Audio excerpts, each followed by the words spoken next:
next to Ethiopia, where the government has given green light to non-financial institutions to offer mobile money services.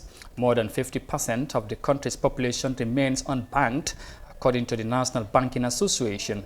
The banking industry have also welcomed the move, saying it will widen the country's financial space. Let's have more details of that in this report. For 23 years, Fintech Kenya Limited has been assisting commercial banks in Ethiopia to modernize their services. And now some are offering mobile banking services. Most banks are now adopting a lot of mobile technology in terms of their banking, and not only mobile, they're also moving into channels. And when I refer to channels, I mean internet banking and also agency banking. The National Bank of Ethiopia says 75% of its population remains unbanked, and it has decided to open up mobile money services to non-financial systems.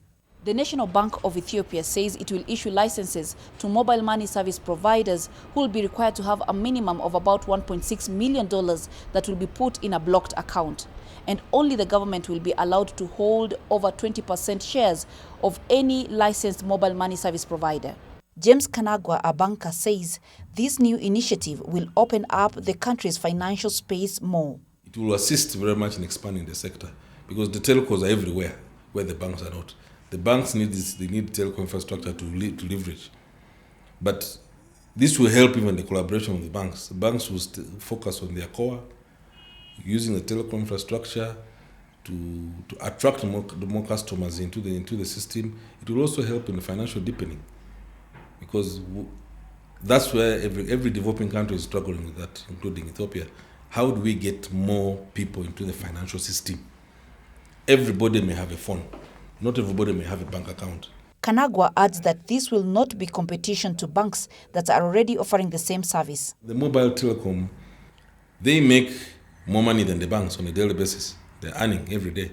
So they can't be able to invest in some of that telecom infrastructure, which the banks ideally will not do.